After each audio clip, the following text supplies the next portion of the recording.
પેલી લાઈનમાં લઈ લો. હા ના, પહેલી લાઈનમાં નહીં જવાનું. પહેલી લાઈનમાં જશો તો ફાસ્ટ જવું પડશે. આ બીજી લાઈન બરાબર છે, જવા દો. તમને લાગે કે ફાસ્ટ ચલી શકતા હોય, થોડું કંટ્રોલ આવે તો. બાકી બેટર છે કે ધીરે ચલાવીએ આપણે. હેલો ફ્રેન્ડ્સ, હું છું ડેનિસ. સ્વાગત છે તમારું મારી ચેનલમાં. અને આજે આપણી સાથે છે જસવંતભાઈ. જસવંતભાઈ હાઈ કરી રહ્યો પબ્લિક. હાય હાય. આજે એમનું ધ્યાન ડ્રાઇવિંગમાં વધારે રહેશે અને હાઈ કરી નહીં શકશે, મતલબ એમને ફેસથી નહીં કરી શકશે. હવે આજનો ટોપિક આપણો છે કે જે વ્યક્તિને હેવી વ્હીકલ ચલાવતા આવડે છે, એટલે કે ટ્રેક્ટર, બસ, ટ્રક, શું એ વ્યક્તિ કાર આસાનીથી શીખી શકે છે? તો એનો જવાબ તમને આ વિડીયોમાં મળી જશે.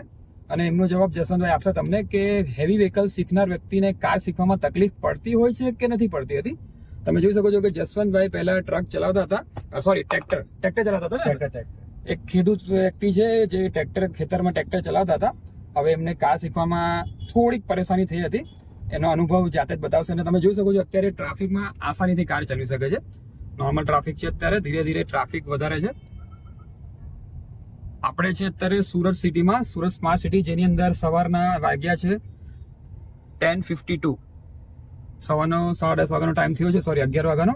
અને ટ્રાફિક થોડુંક હેવી થતું જાય છે, થોડું ધીરે ધીરે અંકલ જાય છે ને. બસ હવે આ છે હોન્ડાની i20 કાર, જે એક ઓટોમેટિક કાર છે.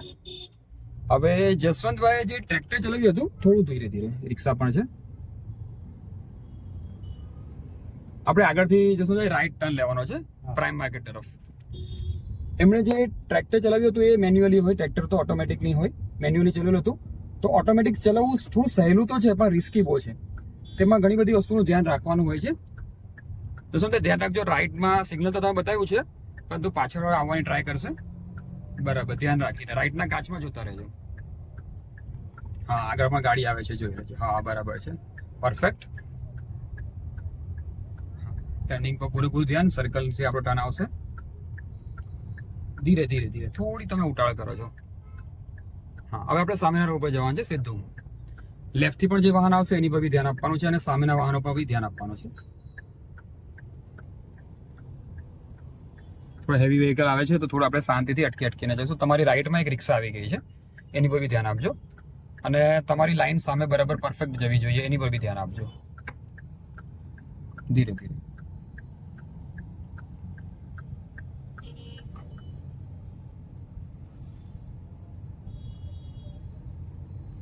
ઓકે, ડન, પરફેક્ટ છે. ધીરે ધીરે સીધું કરવાની છે ગાડીને આગળ જતા જતા. Okay, perfect. સામે બે વાહનો જઈ રહ્યા છે તો તમે પોતાની સ્પીડને થોડી સ્લો રાખશો, જેથી એ લોકોને પણ જવાનો ટાઈમ મળી જાય અને આપણે ધીરે ધીરે કન્ટિન્યુ કરી શકીએ. તો ફ્રેન્ડ્સ, આમાં થોડીક ધ્યાન રાખવાની જે વાતો છે, તેમાં સૌથી પહેલા જસવંતભાઈને થોડુંક, અચ્છા પહેલા તો જસવંત, તમારી એજ ઉંમર શું છે જણાવશો? મારી ઉંમર 58 વર્ષ છે. 58 વર્ષની ઉંમર. આજે 18 થી 20 વર્ષના છોકરાઓને પણ કાર શીખવાનું બહુ મુસીબત જેવું લાગે છે. જેમ કે એમનો જ છોકરો છે, 22 વર્ષની ઉંમર છે ને, હા 22. અને એમને ટુ વ્હીલરમાં તકલીફ પડે છે. હવે મારો નેક્સ્ટ ટાસ્ક જે છે, જે જસવંતભાઈ મને કીધું છે કે તમારે એમને પણ કાર શીખવાની છે. સીધું જવાનું છે આપણે, થોડું ધ્યાન આપીને. વાહનો થોડા વધી ગયા છે. હા, ધીરે ધીરે, સ્લોલી સ્ટોપ થવું પડશે. તમારે સર્કલથી થોડું દૂર આવવું પડશે એ લોકોને જગ્યા આપવા માટે. Yes, done. આ બાજુ પણ સાયકલ વાળા પર ધ્યાન આપજો. ટુ વ્હીલર પણ છે, બરાબર છે, પરફેક્ટ. આગળ બી પેલા આંટી આવવાની ટ્રાય કરશે, એનું ધ્યાન રાખજો. પરફેક્ટ. શાંતિથી, સ્લોલી. હા, નજીક છે, બસ થોડું ધ્યાન રાખીને. ગાઈસ, તમે જોઈ શકો છો મારી પાસે કોઈ કંટ્રોલ નથી આમાં. આ ટોટલી જસવંતભાઈની પોતાની કાર છે, બરાબર ને? એમની પોતાની કાર છે અને કોન્ફિડન્સથી હવે ચલાવતા થઈ ગયા છે. શરૂઆતના 5 થી 6 દિવસ તમને તકલીફ પડશે જ્યારે તમે કોઈક હેવી વ્હીકલથી નાના વ્હીકલ ચલાવવાની શરૂઆત કરશો. તો જેમ કે ટ્રેક્ટરમાં એમને એવું લાગતું હતું કે એક્સિડર આપવું પડશે અને વધારે આપવું પડે, જે ટ્રેક્ટરમાં હોય છે એવું કારમાં નથી હોતું, બરાબર ને? હા, બરાબર. કારમાં આપણે એક્સિડરનો ઉપયોગ ની જેવો થોડોક જ કરવાનો હોય. બીજી એક વસ્તુ કે કારમાં તમારા બ્રેકનો પેડલ જે આવે ને, આ ઓટોમેટિક છે, તો બ્રેક પેડલની અંદર પણ તમને ઘણો બધો પાવર મળી જાય છે. એટલે કે તમે બ્રેક પેડલ ઉચકશો ને, એનાથી પણ તમારી ગાડી આગળ ચાલવા માંડે છે. એટલે કે પહેલા અમે પગની ઉપર ફોકસ કર્યું, પગની મુવમેન્ટ, કે તમારા પગ કઈ હિસાબે રાખવાના હોય છે. ટ્રેક્ટરમાં તમારા પગ હવામાં અદ્ધર રાખો, બરાબર? થોડો હવામાં અદ્ધર રાખો છો. અને જ્યારે કાર ચલાવતી વખતે તમારે પગને શું કહીએ, જ્યાં બાજુમાં ગાડી આવે છે એને જગ્યા આપવી પડશે લેફ્ટ સાઈડથી, બરાબર? હા, તમે ફર્સ્ટ ટ્રેક કવર કરી લો, કઈ વાંધો નહીં, બરાબર છે. તમે પૂરેપૂરી ટ્રેક પર રાખો, એટલે તમારી રાઈટ સાઈડના કાચમાં જોતા રહેવાનું કે બસ એ માર્જિન કેટલું તમે રાખી શકો. હા બરાબર છે, મિનિમમ માર્જિન રાખો તો વાંધો નહીં, પણ ટચ નહીં થવું જોઈએ.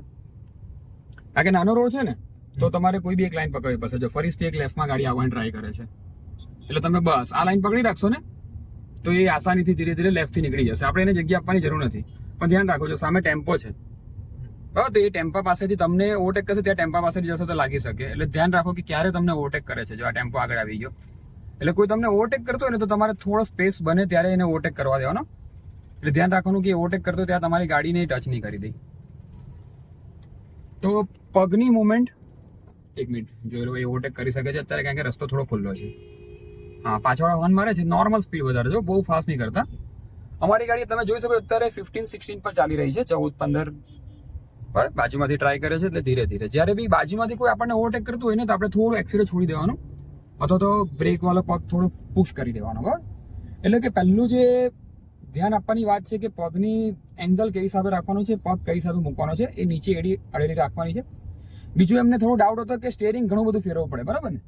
સ્ટેરિંગ પહેલા ઘણું બધું ફેરી નાખતા હતા, કારણ કે એમને જે ટ્રેક્ટર, જે ખેતરમાં ટ્રેક્ટર ચલાવતા હોય એ પદ્ધતિ અલગ હતી, અને આપણે રોડ પર જ્યારે ગાડી ચલાવતા હોય એ પદ્ધતિ થોડી અલગ હોય છે. તો સ્ટેરિંગની સ્મૂથનેસ ઘણી વધારે હોય છે કારમાં. અને પાછી આ છે હોન્ડાની i20 કાર, તો ઘણી સ્મૂથ કાર આવે. એટલે તમારે સ્ટેરિંગની જે ઓપરેટિંગ સિસ્ટમ હોય તે બહુ સ્મૂથલી, એકદમ ધીરે ધીરે હાથ તમારે યુઝ કરવાના હોય. ત્યાર પછી બીજી વાત જે આવે ને, તે એમને પહેલા એવું હતું, એક મિનિટ જોઈ લે તમે, કે સિગ્નલ પર છે અમે, અને સિગ્નલ પર ડાયરેક્ટ તરફથી વાહનો અમને ઘેરીને રાખેલા છે. હા, આપણે સીધું સીધું જવાનું છે આપણે. અને તમે જસવંતભાઈનો ફેસ જોઈ શકો છો, રિલેક્સ એકદમ. જસવંતભાઈ, કોઈ ડર જેવું લાગે છે? ના, કોઈ ડર નહીં, આરામથી. જો લેફ્ટ વાળો ટ્રાય કરે તો થોડું આગળ જવાની જવા દો. આપણો ટાઈમ ઓલમોસ્ટ પૂરો થઈ ગયો છે, પણ આપણે હાફ નીકળી ગયા છે, એટલે ધીરે ધીરે જવા દેશું. તો ગાઈસ, પહેલા 5 થી 6 દિવસ તમને તકલીફ પડશે. એમને પણ ઘણી તકલીફ પડેલી. 5 થી 6 દિવસ મારે એમને વારંવાર સમજાવવું પડતું હતું કે બ્રેકને પ્રેસ કરવાની પદ્ધતિ શાંતિથી પ્રેસ કરો, અથવા તો એક્સિડન્ટનો યુઝ નહીં કરો. પણ તો હવે એક્સિડન્ટ યુઝ કરે છે, તો પણ એમના પગ એકદમ પરફેક્ટલી મૂવમેન્ટ કરે છે. એટલે હવે એક્સિડન્ટની હું પરમિશન એમને આપી શકું છું. પરફેક્ટ છે. સામેનો રસ્તો થોડો ક્રોસ થાય છે, તો લેફ્ટના કાચમાં એકવાર જોઈ લો કે કોઈ આવતું નથી ને. હા, પાછળ ગાડી આવે છે, એટલે ધીરે ધીરે તમારે થોડું લેફ્ટ આવ્યા પછી ટર્ન લેવાનો છે. પરફેક્ટ. અને સ્ટેરિંગની મુવમેન્ટ તમે જોઈ શકો છો, એમના હાથ કેટલા સ્મૂથલી કામ કરે છે, ધીરેથી. બસ પરફેક્ટ. આ હિસાબે પહેલા એમના હાથ ગમે તેમ ફરી જતા હતા, બરાબર ને? પહેલા હાથની મુવમેન્ટ, હા, સમજવી પડતી હતી કે સ્ટેરિંગ કેવી રીતે પકડવાનું. ટ્રેક્ટર નું પકડેલું ને આ પકડવાનું સીધું. હા, સીધું સીધું જવાનું છે. આપણે આગળથી વળાંક લેશું, થોડા ધીરે ધીરે વાહનો જવાનું. બરાબર છે. તો ગાઈસ, એમને આ બે નાના પ્રોબ્લેમ હતા કે સ્ટેરિંગમાં થોડું કન્ફ્યુઝન હતો, પગમાં કન્ફ્યુઝન હતો, એ સોલ્વ થઈ ગયો. ત્યાર પછી વાત આવે કે જજમેન્ટ. ટ્રેક્ટર તો ખુલ્લું હોય છે, એટલે ઇઝીલી જજમેન્ટ આવી જાય. આ ગાડી તો પેક હોય છે, તો જજમેન્ટમાં થોડો પ્રોબ્લેમ આવતો હતો. શું ને, આપણે આગળ રાઈટ ટર્ન લેશું સર્કલ જેવો. આ થોડો રાઈટ ટર્ન થોડું રિસ્કી છે, મતલબ થોડું તમારા માટે એ થોડું શાંતિથી કરવાની વસ્તુ છે. ટફ લાગશે. હા, જમણી તરફ, સોરી, જમણી તરફ. ચલો ભાઈ ગાઈસ, થોડો ટફ ટર્ન આપ્યો છે જસવંતભાઈને. તમે પણ જોઈ લો કે ટફ ટર્નમાં એમને કંઈક તકલીફ પડે છે કે આસાનીથી કરી લે છે. મારા હિસાબે તો કરી લેવો જોઈએ, કંઈ તકલીફ પડવી નહીં જોઈએ. બરાબર છે, પરફેક્ટ. ઓકે, સામેથી વાહનો પણ આવે છે, અને તમે ટર્ન લેવો છો, બરાબર લેવો છો. સામેની દિવાલને પણ જોજો, અને લેફ્ટના વાહનોને પણ જોવાનું. બરાબર છે. થોડું અટકી જાવ, કંઈ વાંધો નહીં. ઓટોમેટિક ગાડી છે, બંધ તો થવાની નથી. Okay, done. સ્ટેરિંગ તમે ફેરવીને પરફેક્ટ સીધું કરી લીધું છે, અને સામે રસ્તો ઓકે, કમ્પ્લીટ.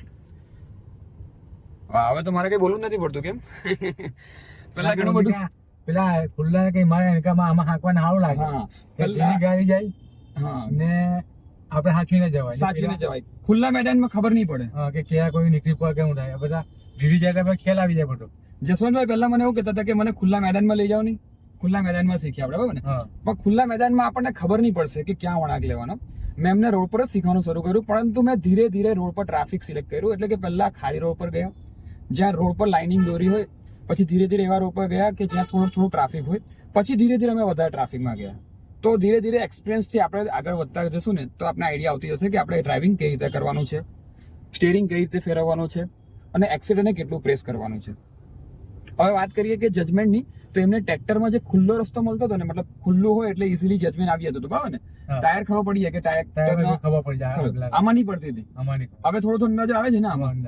હવે અંદાજો કેમ આવે છે ખબર? કારણ કે એમને સાઈડના કાચનો ઉપયોગ વધારી દીધો છે. મતલબ કે સાઈડમાં જે તમે જોશો ને, આ લેફ્ટમાં કેટલી જગ્યા છે, રાઈટના મિરરમાં કોણ આવે છે પાછળ, એ બધું આપણે આગળથી ડાબી બાજુ વળાંક લેશું. એટલે તમે જેટલો તમારા સાઈડના મિરરનો ઉપયોગ વધારે કરશો એટલે તમને આઈડિયા આવશે કે તમારી ગાડી કઈ તરફ વાંકી થતી જાય છે. જેમ કે જો અત્યારે એમને ડાબી તરફનો વળાંક લેવાનો છે તો તમે એમનો ફેસ જોઈ શકો છો, એમની નજર કે હિસાબે યુઝ કરે છે ડાબી બાજુ ટર્ન લેવા માટે. જોઈ લો, આ એમણે ડાબી બાજુના કાચમાં જજમેન્ટ લઈ લીધું કે મારી પાસે કેટલી જગ્યા છે, કોણ આવે છે. હવે આગળ એક બ્લેક કાર છે, એમની બાજુમાંથી એમની પાસેથી એમણે જવાનું છે. એમના હાથ તમે જોઈ શકો છો કેવી રીતના ફેરવે છે, એમને ફેસ જોઈ શકો છો કેવી રીતના જોઈ છે. હા, એમની નજર તમે જોઈ શકો છો કેટલું ઇઝીલી આરામથી 6 ની સ્પીડ પર કામ થાય, 5-6 ની સ્પીડ પર કામ થાય છે. તમે જો અહીંયા પર પબ્લિક કેટલું ઉભેલું છે, એવું નથી કે ખાલી રોડ પર છે, અમે ઘણું પબ્લિક છે પરંતુ ઇઝીલી. હા, પરફેક્ટ. અને ધીરે ધીરે હવે આ માર્જિંગ અમે વધારી દીધું. જોઈ લો, હવે આ પબ્લિક અહીંયાથી એક 2 વ્હીલર જઈ શકે અને હવે અમે ધીરે ધીરે ફર્સ્ટ લાઈનમાં આવીએ જઈશું ને, ફર્સ્ટ લાઈન પકડી લો, બસ પરફેક્ટ. એકદમ ઇઝી લાગે છે ને. હવે પહેલા આ ટર્ન નહીં લઈ શકતા હતા આપણે, આટલું હંગાટું બી નહીં હોતું. હા, આટલું ચલી નહીં શકતા હતા. મતલબ થોડી ફાસ્ટ ચલાવવા ગયો ને તો ફાસ્ટ ચલી લેતા હતા, પરંતુ જરાક નાનો વળાંક આવી જાય તો નહીં થયેલા હોય, બરાબર ને. એટલે સીધું ચલાવતા બધાને એવું જ આવડે છે કે ભાઈ મને સીધું ચલાવતા આવડે છે પણ મને ટર્ન નથી આવડતા. એનું કારણ છે કે તમે જેટલી ગાડીને ફાસ્ટ ચલાવશો ને, ટર્નિંગમાં પણ તમે ગાડીને ફાસ્ટ જ રાખશો, ટર્નિંગમાં ગાડીને ફાસ્ટ નથી રાખવાની. તો અમુક પોઈન્ટ છે જે પોઈન્ટને તમે યાદ રાખશો તો તમે પણ, એવું નથી કે હેવી વ્હીકલથી નાના વ્હીકલ ચલી શકો. આપણે ડાબી બાજુનો વળાંક પાછો.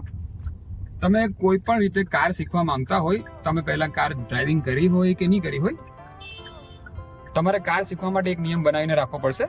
કઈ નહીં, ડાબી બાજુનું સિગ્નલ તમારું બંધ થઈ ગયું છે, પાછું ચાલુ કરો અને આરામથી ધીરે ધીરે આવો.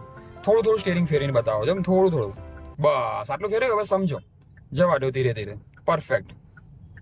પેલા આંટી ચાલે છે ને એમને ટાર્ગેટ બનાવો. જો આગળ ઓરેન્જ કલરનો ડ્રેસ પહેર્યો છે ને, ટાર્ગેટ બનાવો કઈ.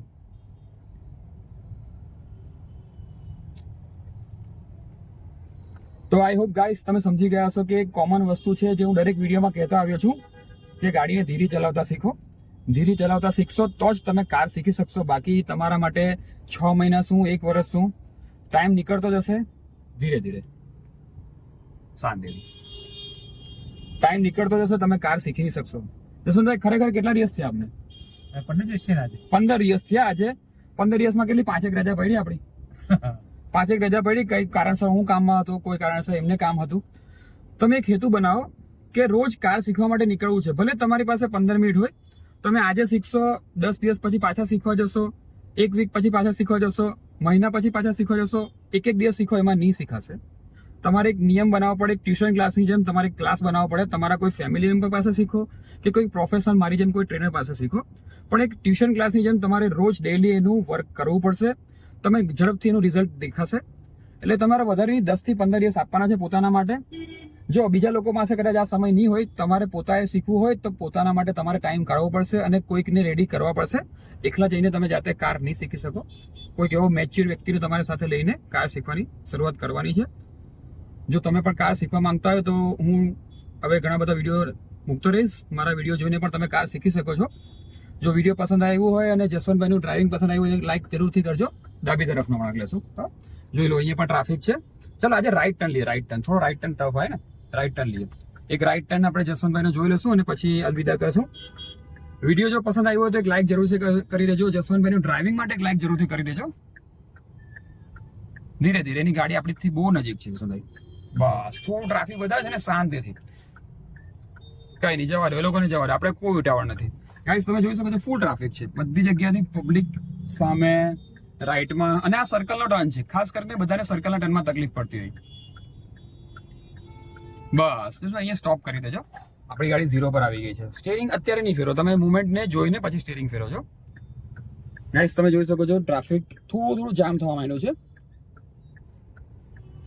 પરંતુ આરામથી આપણે ધીરે ધીરે નીકળશું.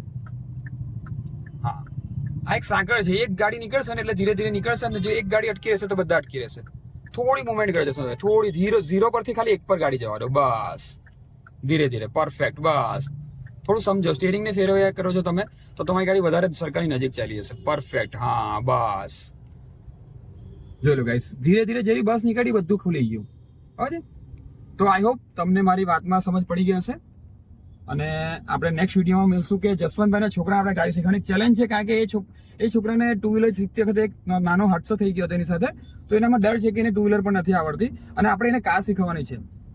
જો તમે ચાહતા હોય કે એ વિડીયો પણ હું બનાવીને નાખું, અમને એમનો છોકરો પણ કાર, આ જ i20 કાર ચલાવે, તો વિડીયોમાં એક યસ લખીને મોકલજો, સોરી કોમેન્ટમાં યસ લખીને મોકલજો, તો આપણે એમનો પણ એક વિડીયો બનાવશું અને એ વિડીયો આપણે અપલોડ કરશું. તો ચાલો આપણે મળશું નેક્સ્ટ વિડીયોમાં. ત્યાં સુધી બાય બાય. અને જસવંતભાઈ બાય બોલી જશે, ખાલી બાય કહી દેજો, આવજો. આવજો આવજો ભાઈ. હા ચાલો બાય બાય.